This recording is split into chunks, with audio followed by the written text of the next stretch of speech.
Sekarang kita akan coba membahas tentang rumus-rumus yang berkaitan dengan arus induksi maupun tegangan induksi. Nah, rumus yang pertama yang sebagai dasar adalah tentang magnetic flux. Yang ini.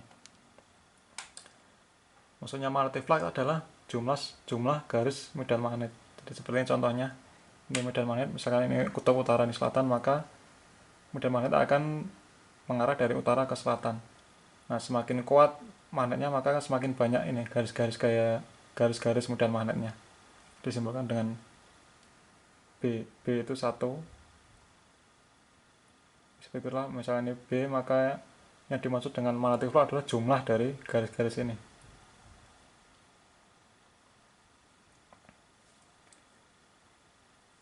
Nah, sekarang rumus dari magnetic flux atau jumlah garis gaya medan magnet ini, jumlah garis medan magnet ini adalah B. B itu ada kekuatan medan magnet kalikan dengan A kalikan cos theta.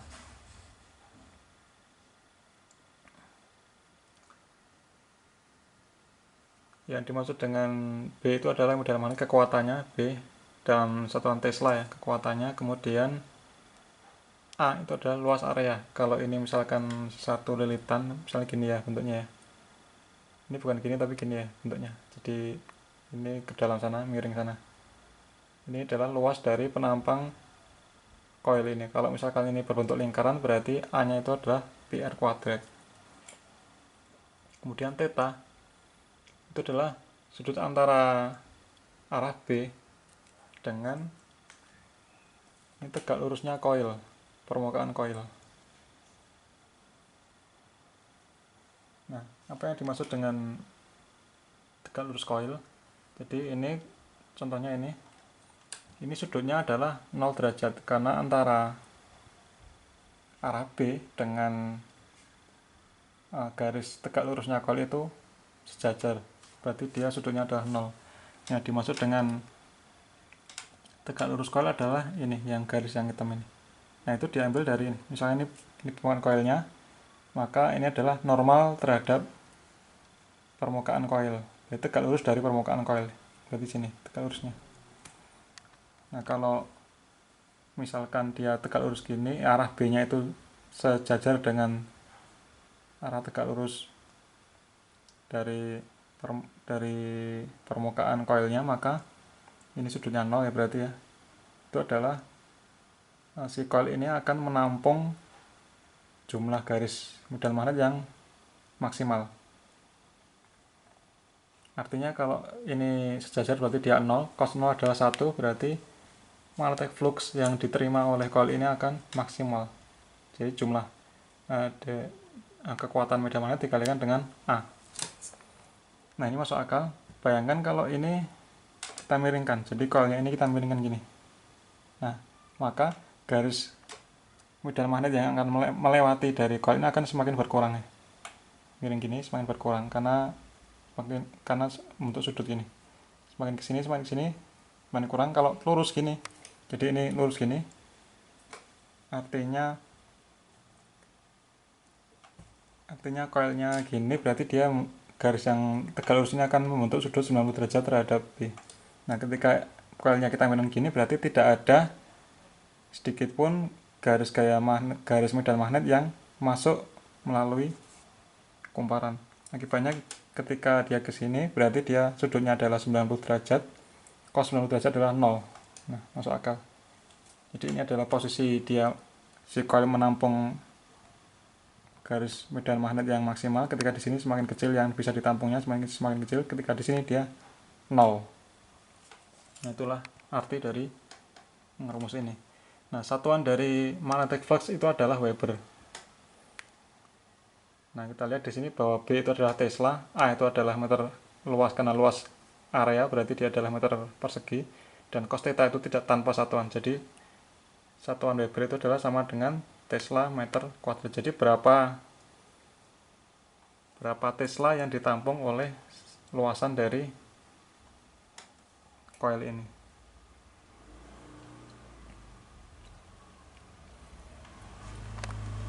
Kemudian kalau kita sudah paham ini, kita bisa lanjut ke induksi arus atau induksi EMF atau induksi tegangan. Artinya adalah berapa besar arus, atau kita bahas tegangan dulu. Nanti dari tegangan bisa kita turunkan ke arus. Berapa besar tegangan yang terjadi ketika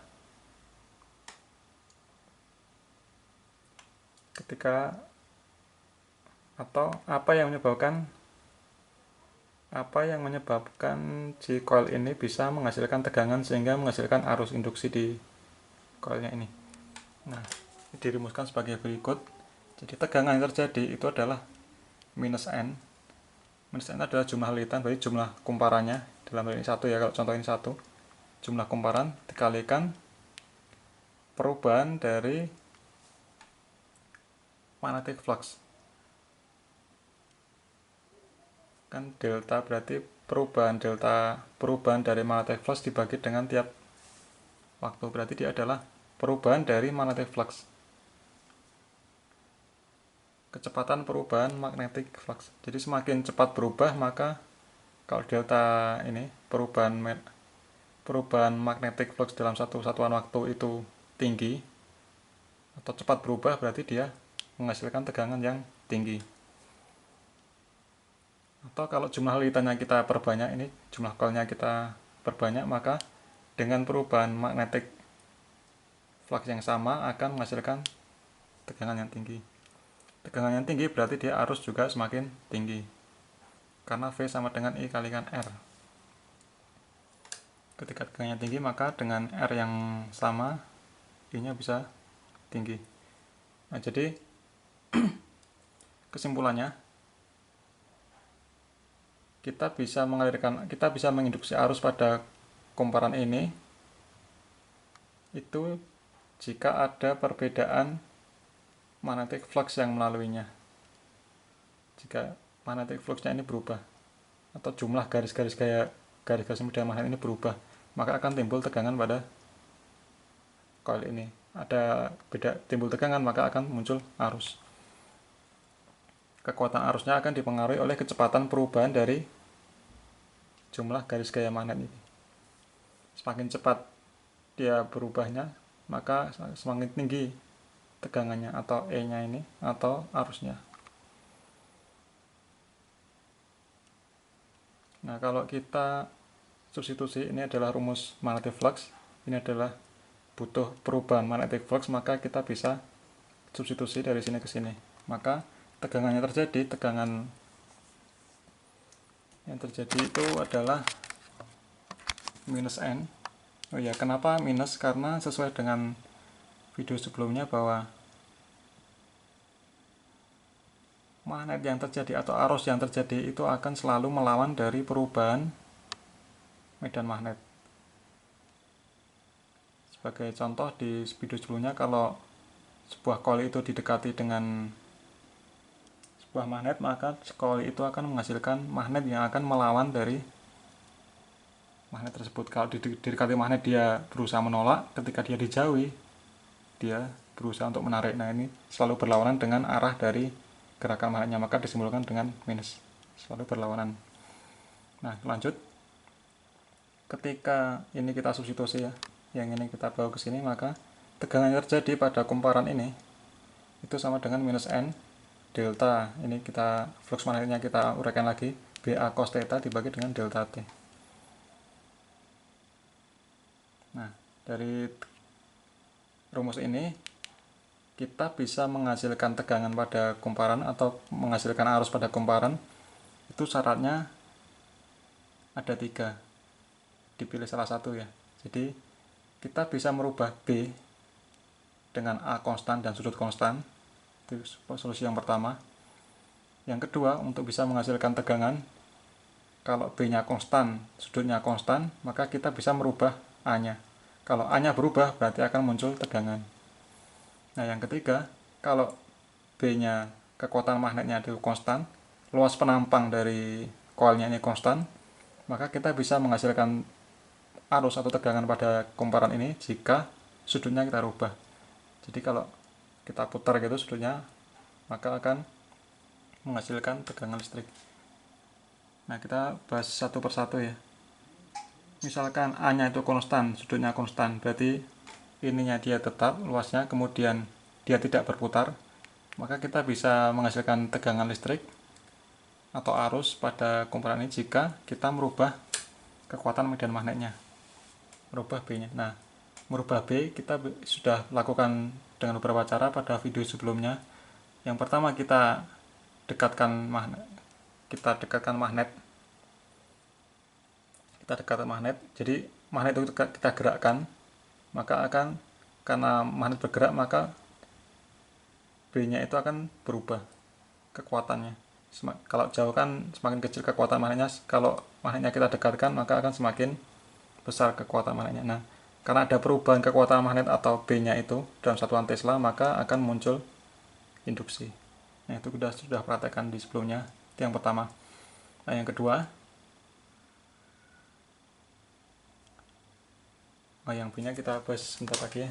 Jadi seperti ini, kita gerakkan magnetnya.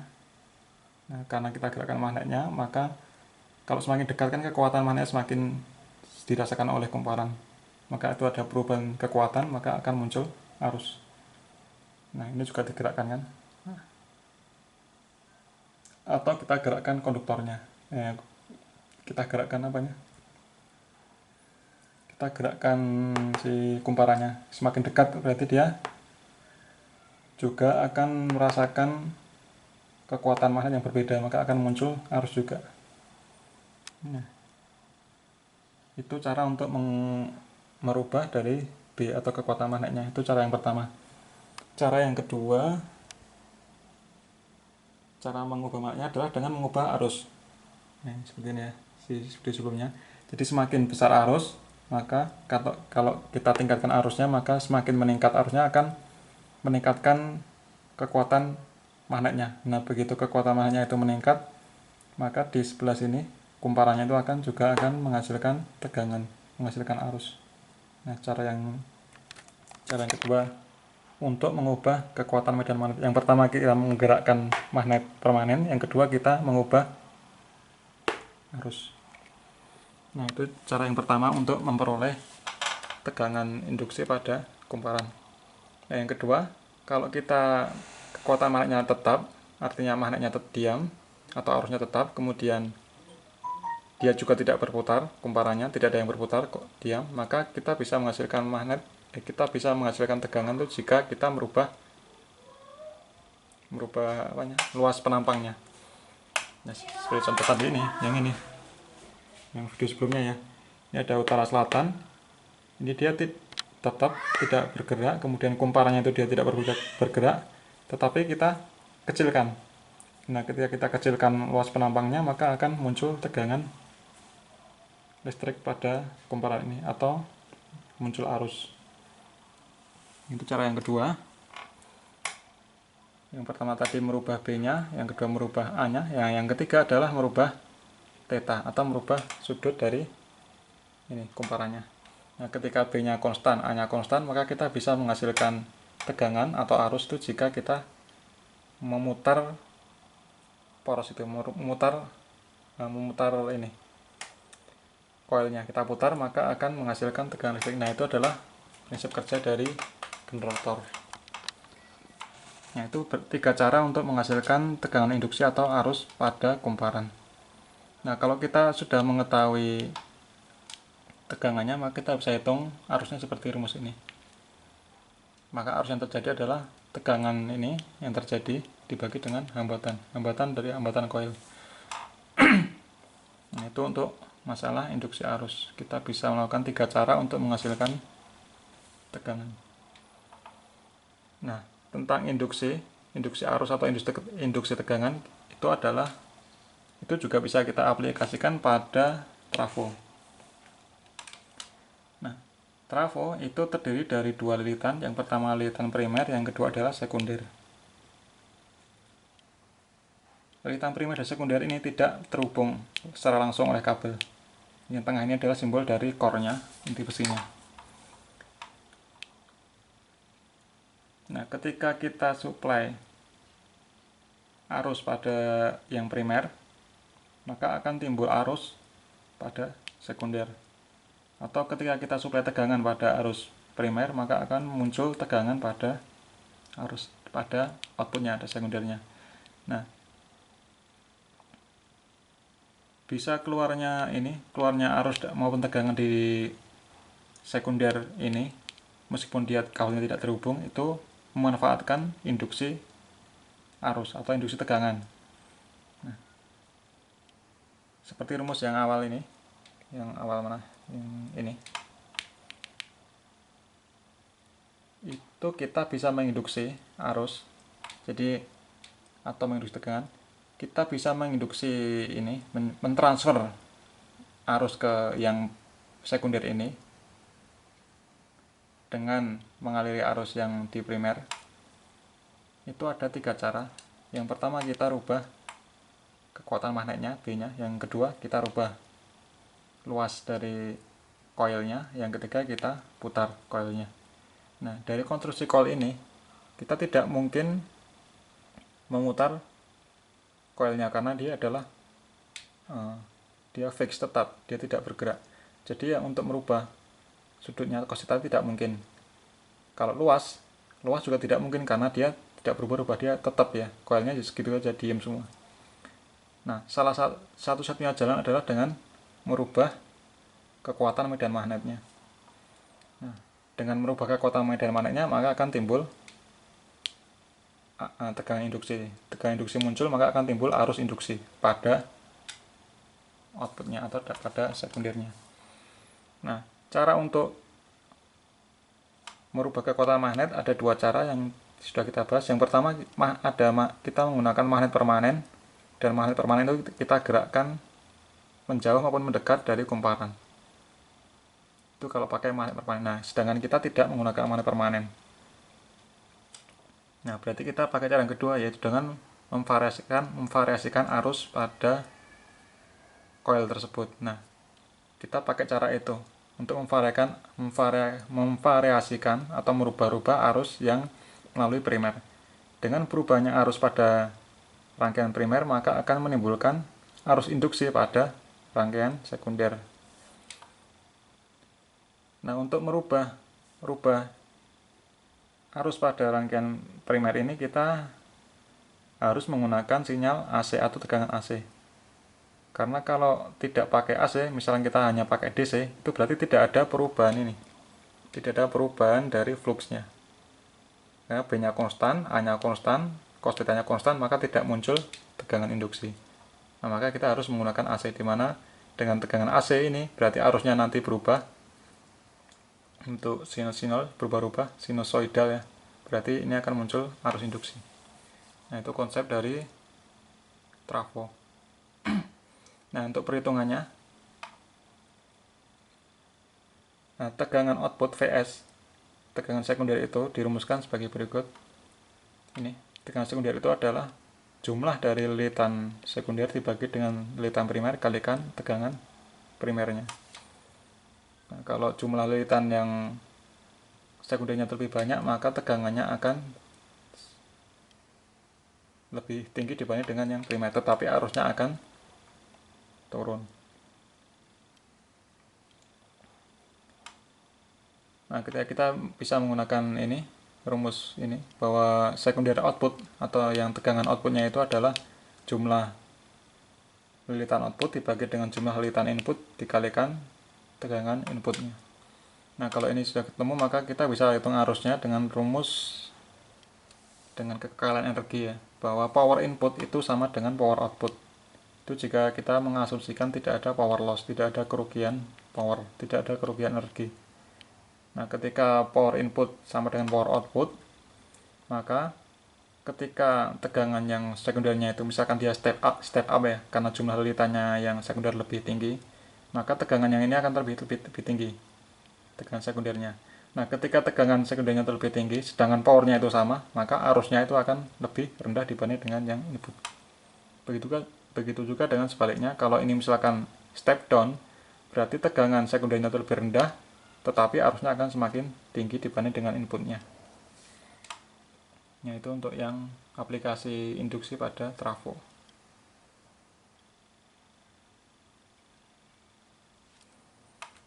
Kemudian kita lanjut ya. Nah, untuk trafo itu yang bagian tengahnya itu ada core-nya. Core-nya itu tidak pejal ya besinya ya. Dia berlapis-lapis berupa plat-plat yang ditumpuk itu. Kemudian yang plat tipis-tipis ditumpuk dan tiap plat itu dilapisi oleh isolator. Nah, itu tujuannya untuk mengurangi power loss nih. Karena kalau dia pejal dia akan timbul yang namanya eddy current. Eddy current itu ya sebenarnya tegangan arus induksi juga ya. Nah, itu bisa dibahas di lain kesempatan. Nah, sekarang kita lanjut yang untuk generator. Nah, misalnya kita mau menghitung berapa tegangan output dari suatu generator. Nah, itu kita bisa gunakan rumus yang basic tadi seperti yang ini. Kita tulis lagi ya. Bahwa tegangan output itu sama dengan minus jumlah lilitan kalikan delta perubahan dari magnetic fluxnya BA cos theta dibagi dengan delta T.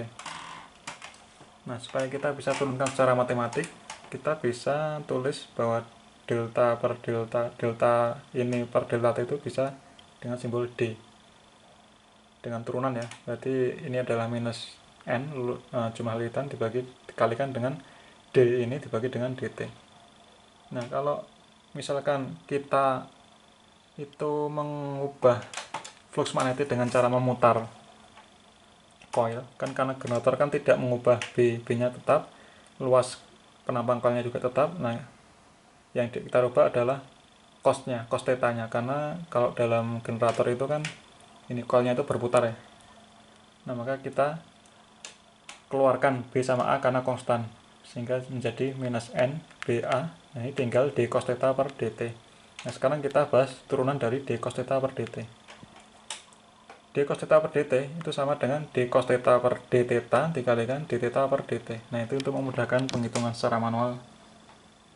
Nah, ini yang sebelah kanan sama dengan yang ini, itu sama dengan yang ini. Kita lihat bahwa d theta ini kan bisa kita coret. Ketika coret adalah sama dengan ini, D cos theta per dt. Nah, kenapa kita jadikan dua ini? Supaya kita bisa menurunkan satu persatu dari persamaan ini. Nah, d theta per dt, delta theta per delta t itu adalah kecepatan putar. Karena ini adalah perubahan sudut persatuan waktu, berarti kecepatan putar omega. Jadi ini adalah omega kalikan d cos theta tetap ya, d cos theta per d theta. Nah, sekarang turunan dari cos theta itu adalah terhadap d theta ya, terhadap theta itu adalah sama dengan min sin. Jadi d cos theta per dt ini adalah min sin theta kalikan omega. Nah, sekarang kita masukkan ke persamaan awalnya, ini udah kesini seperti ini berarti. Jadi tegangan outputnya, tegangan induksinya yang dihasilkan oleh generator itu adalah minus NBA kalikan minus sin theta kalikan omega. Nah, ini minus kalikan minus berarti plus, sehingga menjadi NBA omega sin theta. Nah, omega itu adalah kecepatan putar dari poros, kecepatan putar rotornya. Sin theta itu adalah sudutnya. Nah, sudut itu kan sama dengan omega kalikan T. Nah, sehingga hasil akhirnya adalah tegangan induksi output dari suatu generator itu dirumuskan dengan N jumlah lilitan, B kekuatan magnetnya, A luas penampang dari coilnya, kalikan omega kecepatan putar dari porosnya, sin omega T. Sin omega T adalah sudutnya. Nah, omega itu bisa kita rumuskan dengan 2pi kalikan F. F adalah frekuensi yang diharapkan. Kalau 50 Hz berarti ya 50 kalikan 2pi itu berapa nanti putaran yang kita harus berikan pada generator itu. Nah, kalau pengen ini kan fungsi sin ya, fungsinya berarti dia bolak-balik. Nah, kalau pengen berapa tegangan maksimalnya ya kita ambil yang nilai sinnya adalah 1.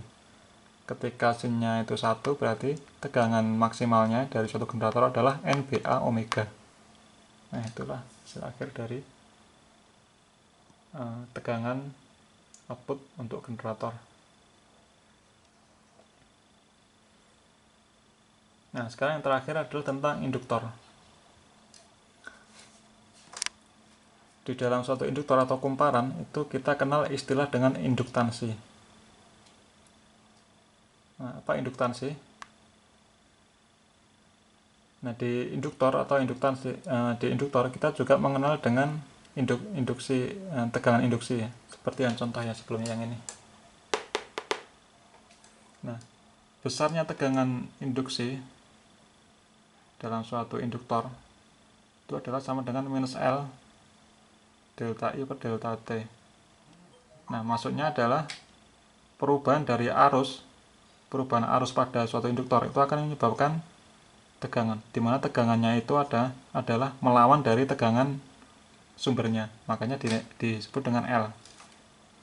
Maksudnya gini, kalau kita menambah arus, jadi kita tambahkan arusnya dari suatu nilai tertentu ke nilai tertentu yang naik, berarti delta I nya adalah positif. Ketika positif, berarti tegangan yang terjadi adalah negatif, berarti nanti dia akan melawan dari tegangan sumbernya. Sebagai contoh ini, ketika ini di on kan, maka arus akan mengalir ke sini ke sini. Nah, karena awal-awal di on kan, maka dia akan naik dari 0 ampere menuju ke sekian ampere. Nah, ketika naik itu, maka arus induksi atau tegangan induksi itu akan melawan dari tegangan sumber. Akibatnya ada arus yang melawan dari arus yang sumbernya, yaitu ketika on atau ketika delta I nya itu adalah positif atau dia mengalami peningkatan arus. Nah, bagaimana kalau dia mengalami penurunan arus? Ketika mengalami penurunan, berarti delta I nya itu negatif. Ketika negatif kalikan negatif positif, berarti ada tegangan induksi positif. Tegangan induksi positif menyebabkan arus yang searah dengan tegangan sumber. Ya, contoh kasusnya seperti video sebelumnya. Nah, tadi setelah kita on kan ada arus, kemudian kita off kan lagi. Ketika kita off kan, dia akan menurun dari sekian ampere menuju ke 0. Nah, ketika menurun itu arus induksinya akan searah dengan arah arus sumbernya. Jadi dia kesini. Jadi ketika dia di awal di on kan, dia ada arus induksi yang melawan dari arus sumbernya. Ketika di off kan, dia akan timbul arus yang membantu arus sumbernya. Nah, itulah arti tanda minus ini. Nah, sekarang bagaimana cara kita menghitung L? Karena tegangan ini akan, selain dari kecepatan dari arus, itu juga akan dipengaruhi oleh induktansi. Nah, L ini ya, bagaimana cara menghitung induktansi? Nah, untuk menghitung induktansi itu kita pakai rumus yang awal-awal, yang dasar, yang ini, bahwa tegangan induksi itu adalah minus N jumlah lilitan dibagi dengan perubahan dari flux magnetik. Nah, kita punya dua persamaan tegangan induksi, kita samakan, berarti ini min N perubahan flux sama dengan min L perubahan arus. Nah, ini bisa kita coret negatifnya dan delta T nya, sehingga menjadi N kalikan perubahan flux sama dengan L kalikan perubahan arus. Nah, L dari sini ya, L berarti N kalikan delta flux bagi dengan delta I. Nah, perubahan flux ini kita bisa substitusi dengan yang ini, yang mana tadi? Yang ini ya. Fluxnya kita ganti ini BA cos theta, berarti N delta BA cos theta dibagi dengan delta I. Nah, misalkan kita asumsikan cos theta nya itu 0, artinya ini tegak lurus gini ya, maka rumusnya akan menjadi N delta BA dibagi dengan delta I, karena cos theta adalah cos 0 adalah 1. Nah, sekarang kita uraikan lagi. B itu adalah kekuatan medan magnetnya, kita rumuskan seperti ini. Ini ditentang di coil atau lilitan atau solenoid, rumusnya seperti ini. Jadi kekuatan medan magnet atau kuat medan magnet dalam suatu coil itu adalah mu 0 kalikan N kalikan I dibagi dengan L, di mana mu 0 adalah permeabilitas dari inti coil. Kalau intinya kosong atau udara, kita menggunakan permeabilitas udara. Kalikan N itu adalah jumlah lilitannya, kalikan I arus yang melalui kumparan itu dibagi dengan L. L ini adalah panjang dari kumparannya. Kalau misalkan gini, Ini berarti L nya itu adalah ini, bukan panjang kawatnya tapi panjang lilitannya. Nah ini kita bisa sudutkan ke sini, jadi L itu akan menjadi L N delta B, B nya adalah ini mu 0 NE dibagi dengan L, ini masih ada A nya, A dibagi dengan delta I. Nah, ini delta dengan delta bisa kita coret, I dengan I bisa kita coret, sehingga L nya itu adalah N mu 0, kita coret ya, ini I nya juga coret, mu 0 N mu 0 N A dibagi dengan L. N kalikan N adalah N kuadrat, berarti induktansi atau L itu dirumuskan dengan permeabilitas udara, dalam hal ini tidak pakai core ya, tidak pakai inti besi, kalikan N kuadrat dikalikan A dibagi dengan L, dimana A adalah luas penampang dari coil, L nya adalah panjang lilitan. Nah itulah rumus-rumus yang berkaitan dengan induksi tegangan atau induksi arus. Kita bisa aplikasikan pada trafo, kemudian pada generator, dan juga pada induktor untuk mencari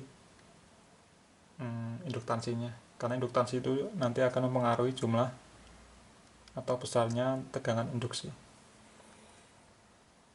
Oke, sekian video dari saya, terima kasih.